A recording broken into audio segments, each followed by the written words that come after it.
দূরগহীন এক নদীর তীরে এক টোনা তার দুই ভাই বোনকে নিয়ে সুখে শান্তিতে বসবাস করত। তাদের বাবা মা ছোটবেলাতেই মারা যাওয়ার কারণে তারা খুব বেশি দূর পড়াশোনা করতে পারেনি। তবুও তারা নিজ পরিশ্রমের কারণে আজকে অনেক সুখী জীবন যাপন করে। এরপর একদিন তাদের বাড়িতে একজন দুঃসম্পর্কের আত্মীয়া বেড়াতে আসে। শোনো নিমাই, আমি হচ্ছি তোমাদের মামা, তোমার মায়ের বড় জ্যাঠার ছেলে। আমি গিয়েছিলাম শহরে বাণিজ্য করতে, কিন্তু ব্যবসায় ক্ষতি হওয়ার কারণে আমি শহরের বাণিজ্য ছেড়ে এখানেই চলে এলুম। আজ থেকে আমি এখানেই থাকবো। তোমাদের কোনো আপত্তি নাই তো? কি যে বলেন মামা, আমি কেন আপত্তি করতে যাব? এটা আপনার বোনের বাড়ি, মানে তো আপনার নিজেরই বাড়ি।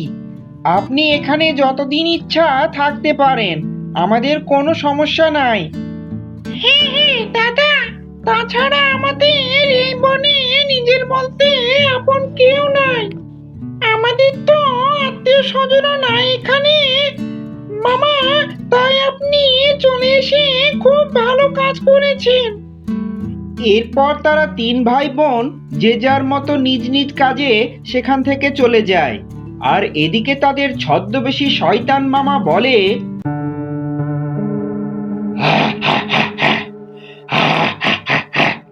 মরবি, তোরা সবাই মরবি।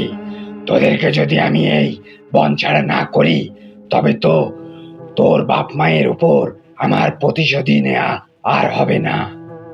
পরের দিন সকালে বড় ভাই নিমাই তার কাজ করতে নিজেদের কলা বাগানের দিকে যায়। বাড়িতে শুধু ছিল তার ছোট ভাই শঙ্কর আর বোন রূপা। সে সময় শয়তান শকুনি মামা বলে, রে, তোরা কে কোথায় আছিস? কত বেলা হয়ে গেল, আমার জন্য কোনো খাবার এখন পর্যন্ত এলো না। কোথায় তোরা? সব মরলি নাকি? বেয়াদবেরা, কোথায় গেলি তোরা? কি হয়েছে মামা, এত চিৎকার কিসের? আমি তো যাচ্ছি বাগানের দিকে। বর্দা সেই কতক্ষণ আগে চলে গেছে। আপনি কিছু বলবেন? আরে রাখ তোদের যত সব কাজ কাম। আমার বাড়িতে থাকতে হলে আমার কথা মতো চলবি, না হলে তোদের সব কয়টারে গলা ধাক্কা দিয়ে বাড়ি থেকে তাড়িয়ে দিব, বুঝেছিস? আরে হা করে দেখছিস কি?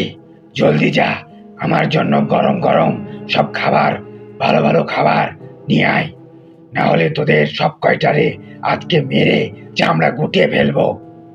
মামা, আপনি কি বলছেন এসব?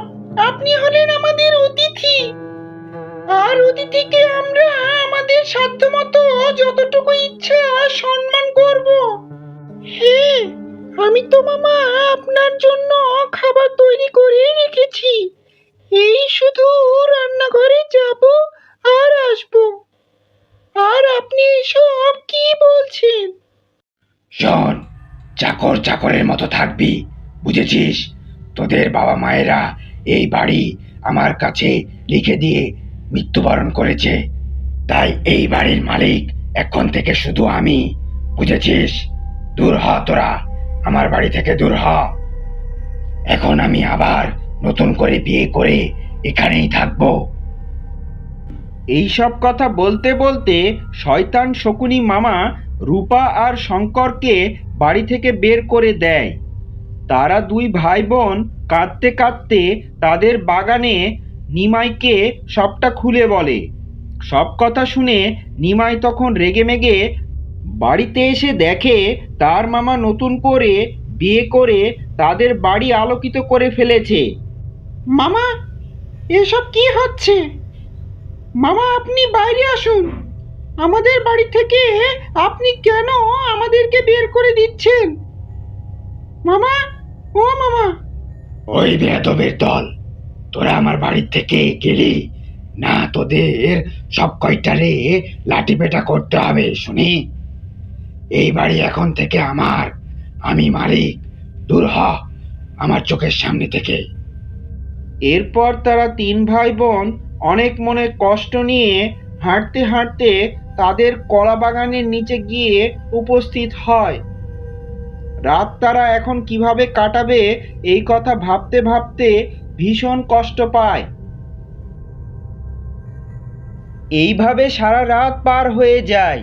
পরের দিন সকালে নিমাই অনেক কষ্টের মনে সৃষ্টিকর্তাকে বলে, হে ঈশ্বর, আমরা কি ভুল করেছি? কোন পাপের কষ্ট তুমি আমাদেরকে দিচ্ছ? অসহায় ছোট ছোট দুই ভাই বোনকে নিয়ে আমি এখন কোথায় যাব? কোথায় আমি থাকবো ঈশ্বর? সেই সময় হঠাৎ করেই একটি পরীর আবির্ভাব হয়। সেই নিমাই টোনাকে বলে, শোনো নিমাই, তুমি কেঁদো না, তুমি কষ্ট পেও না। আমি আড়াল থেকে তোমার সব কথা শুনেছি, আমি তোমাকে সাহায্য করছি। এই নাও কলা বাড়ি, এই কলা বাগানের নিচে তুমি এই কলা বাড়িতেই তোমার দুই ভাই বোনকে নিয়ে যতদিন ইচ্ছা থাকো। কেউ তোমাদেরকে বিরক্ত করবে না। আর কোনো প্রয়োজন হলে আমাকে স্মরণ করো, কেমন? এর কিছুদিন পরে জঙ্গলে একদিন ভীষণ ঝড় বৃষ্টি আসে।